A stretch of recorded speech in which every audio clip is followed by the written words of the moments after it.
नमस्कार मित्रांनो. आजकाल आपल्या सगळ्यांना एक महत्त्वाची समस्या भेडसावत आहे. ती म्हणजे ओव्हर थिंकिंग.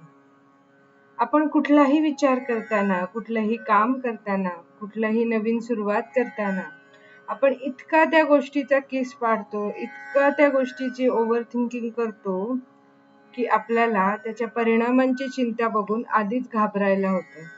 हे होईल का? हे चांगलं होईल का? मी फसेल का? अपयश येईल का? आणि मग आपण गोंधळून जातो. तर हे सगळं करीत असताना आपल्याला स्वतःवर विश्वास नसतो. आपल्या मनामध्ये शंकेची पाल चुकचुकते. पण आपल्याला माहिती आहे का, की ही आपली छोटीशी शंकाच आपल्या विनाशाचं कारण ठरू शकते. जर आपल्याला यशाच्या शिखरावर जायचं असेल, तर एकनिष्ठ श्रद्धा हीच गुरुकिल्ली आहे. आजच्या या व्हिडिओमध्ये आपण श्रीमद भगवद्गीता अध्याय 4 श्लोक 39 आणि श्लोक 40 बघणार आहोत. यामध्ये आपण रोजच्या आयुष्यातील उदाहरणांमधून समजून घेणार आहोत की भगवंतांनी श्रद्धेचा किती मोठा महिमा सांगितलेला आहे. बघूया. श्री भगवानुवाच श्रद्धावान लभते ज्ञानम तत्परः संयते इंद्रियः ज्ञानम लब्ध्वा पराम शांतीम चिरेण अधिगच्छति. एक एक शब्द हा मोत्यांसारखा आहे. खूप म्हणजे खूप महत्वाचा श्लोक आहे हा. श्रद्धावान लभते ज्ञानम समजायला सुद्धा खूप सोपा आहे. ज्याची श्रद्धा आहे त्याला ज्ञान मिळणार आहे. तत्परः संयते इंद्रियः, ज्याचा ज्ञान मिळवल्यावर काय होणार आहे, तर आपल्या इंद्रियांवर ताबा मिळणार आहे. आणि ज्या मनुष्याचा असं श्रद्धा पण आहे, ज्याला ज्ञान मिळालेलं आहे आणि इंद्रियांवर ताबा मिळवलेला आहे, अशा मनुष्याला ज्ञानम लब्ध्वा पराम शांतीम चिरेण अधिगच्छति. नुसती शांती नाही, ज्ञान तर लब्ध्वा, ज्ञान तर मिळालेलंच आहे, पण पराशांती, मनशांती, समाधान मिळणार आहे. पण साधं सुद्धा मिळणार आहे का? तर नाही. चिरेण, की जे चिरकाल टिकणार आहे, जे शाश्वत आहे, असं समाधान, अशी मनशांती, जी पराशांती आहे, ती मिळणार आहे. आता थोडे बारकावे समजून घेऊया, की आता विद्यार्थी आणि शिक्षक असतात शाळेमध्ये. आपण शिक्षकांकडे शिकण्यासाठी जातो. जे शिक्षक शिकवत आहेत तिकडे आपण लक्ष देणं गरजेचं आहे. पण जर त्या विद्यार्थ्यांची शिक्षकांवर, त्यांच्या शिकवण्यावर श्रद्धा नसेल, तर ते ज्ञान ते आत्मसात करू शकणार नाही. मग ते चेष्टेचा विषय बनतात.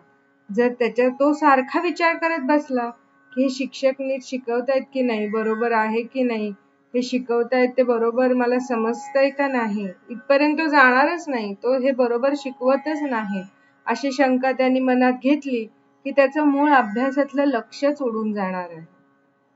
अजून एक दुसरं उदाहरण बघूया, की जिम किंवा व्यायाम आपण जेव्हा सुरू करतो तेव्हा आपल्याला पहिल्या दिवशीच रिझल्ट मिळतो का? पण जर आपण श्रद्धा ठेवली की हे असं आपण सलग 30 दिवस केलं, सलग महिनाभर केलं, तर नक्कीच याच्या माझ्या प्रकृतीवर चांगला परिणाम होणार आहे. माझं शरीर सुधारणार आहे. रोज न चुकता कष्ट केले तर माझं ध्येय मी नक्कीच गाठणार आहे. ती श्रद्धा ठेवायला पाहिजे. आपण काय करतो, 2-3 दिवस करतो, लगेच बघतो, नाही बाबा, नाही कमी, वजन नाही कमी झालं, दिलं सोडून. असं नाही. भगवंतांनी काय सांगितलेलं आहे, आपण रोजच्या उदाहरणाच्या अनुषंगाने बघत आहोत. अनुषंग काय सांगतो, की आपल्या रोजच्या जीवनामध्ये गीता ज्ञान आपल्याला अप्लाय करायचं आहे, आपल्याला ते यूज करायचं आहे. ते करत असताना जी श्रद्धा आहे ती आपण आपल्या रोजच्या कामात ठेवली तरी देखील आपल्याला हवा तो परिणाम मिळण्यास मदत होणार आहे. बघूया पुढचा श्लोक, त्याच्याच संबंधित आहे. श्री भगवानुवाच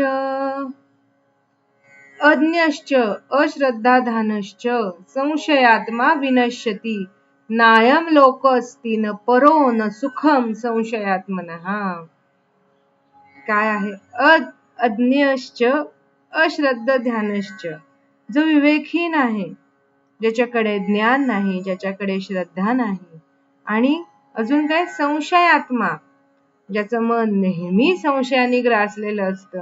कुठेतरी गेलं काहीतरी आपण नवीन, हे खरंच असेल का? हे जे सांगतायत ते बरोबर आहे का? सारख्या शंका. आपण जे करत आहोत, मी हे करत आहे, काम नोकरीच करत आहे, मला प्रमोशन मिळेल का? नाही मिळालं तर मग त्यांनी असं, तिथे फेवरेटिझमच आहे, तिथे पार्शालिटीज करतात, मग मी किती काम केलं तरी मला काही फरकच नाही पडणार, मी किती व्यायाम केला तरी वजनच नाही कमी होणार, हे जिमवाले मला फसवतच आहेत का? झालं. आपलं मन नेहमी संशयानेच ग्रासलेलं आहे. अशा माणसाचा विनाश निश्चित आहे. तर विनाश म्हणजे आपण काय समजून घ्यायचं, की आपल्याला जे अपेक्षित आहे ते होणार नाही, व त्यामुळे आपलं दुःख पदरात येणार, म्हणजेच आपला विनाश, असं आपण समजून घेऊया रोजच्या जीवनामध्ये. नायम लोक अस्ति न परो न सुखम, त्याला कुठलंच सुख मिळणार नाही. संशयात्मनः, ज्याच्या आत्मनामध्ये संशय आहे, अशा संशयी माणसाला या लोकात पृथ्वीवर सुख मिळत नाही आणि परलोकातही नाही. आता आपण हे सगळं रोजच्या उदाहरणांमध्ये समजून घेत आहोत. मी परत परत असं का सांगतेय, की या सगळ्याचा अर्थ अध्यात्माच्या दृष्टीने थोडासा वेगळा आहे. म्हणजे हे सगळं आत्मज्ञानाशी संबंधित आहे, पण आपल्याला जर हे रोजच्या जीवनात अप्लाय करायचं असेल तर आपल्याला रोजच्या उदाहरणांनी ते समजून घेतलं पाहिजे, तर आपल्याला त्याचा अर्थ लवकर उमगणार आहे. म्हणून मी सोप्या सोप्या उदाहरणात सांगते, की आपण बघितलेलंच आहे, की जर आपल्याला एखादा नवीन व्यवसाय करायचा आहे आणि आपण सतत संशय घेत असलो, की हे चालेल की नाही, माझे पैसे बुडतील का, लोक काय म्हणतील, मग अशा वेगळ्या वेगळ्या शंकांनी आपलं मन जर सतत भरलेलं असेल तर आपण कधीच धाडसी निर्णय घेऊ शकणार नाही. म्हणजेच काय होईल, की आपल्याला जी कृती करायची आहे, आपल्याला जे काम करायचं आहे, त्याच्यापासून संशय आपल्याला रोखून धरेल आणि आपला व्यवसाय डबघाईला येईल, म्हणजेच आपला विनाश होईल. तर तसंच अजून एक उदाहरण बघूया, की जे नातेसंबंधांमधला संशय आहे, की माझं नवरा बायको असतील, भाऊ भाऊ असतील, कुठलंही नातं असेल, यामध्ये जर विनाकारण संशय आला तर मग ते घर घर राहील का? त्यामुळे संशयामुळे विश्वासाचा पाया ढासळतो आणि सुंदर नातं संपून जातं. आणि ज्याच्या मनामध्ये संशय शिरलेला आहे, असा माणूस कधीच सुखी राहू शकत नाही. हेच भगवंतांनी या श्लोक 40 मध्ये सांगितलेलं आहे. जर ज्ञान हवं असेल तर श्रद्धा ठेवा, यश हवं असेल तर संयम ठेवा, आणि जर सुखी व्हायचं असेल तर मनातील संशय मुळापासून उखडून टाका.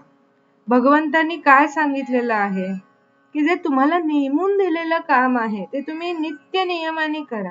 तर नेमून दिलेलं काम म्हणजे काय? तुम्ही गृहस्थ आश्रमात आहात, तुमचं काम काय आहे?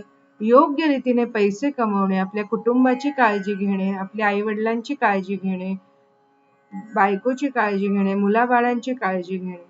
हे जे काही तुम्हाला नेमून दिलेलं काम आहे, हे तुम्ही नित्य नियमाने करा.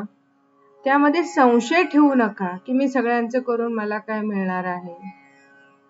झालं, आला संशय. मग एकदा संशय आला की मग हे जे काही आपण करत आहे काम, आपलं आयुष्य जगत आहोत, त्याच्यामध्ये आपण सुखी होत नाही. सारखं कसलं तरी टेन्शन, सारखी कसले तरी ओव्हर थिंकिंग करत बसायचं, आणि मग त्यातून आपण स्वतःचीच मनशांती भंग करत असतो. त्यामुळे असा कधी आपल्या आयुष्यात प्रसंग आला की जिथे संशय घेतल्यामुळे आपलं नुकसान झालं आहे किंवा श्रद्धेमुळे तुम्हाला यश मिळालं आहे, तर हे आठवून बघा, म्हणजे हा श्लोक समजायला नक्की मदत होईल. जर तुम्हाला हा व्हिडिओ मार्गदर्शक वाटला असेल तर नक्की लाईक करा. अशाच गीता उपदेशांसाठी आमच्या चॅनलला सबस्क्राईब करा भेटूया पुढच्या व्हिडिओमध्ये. तोपर्यंत आनंदी राहा, श्रद्धेने कार्य करत राहा, संशय अजिबात घेऊ नका. धन्यवाद. जय श्री कृष्ण. हरिओम तत्सत.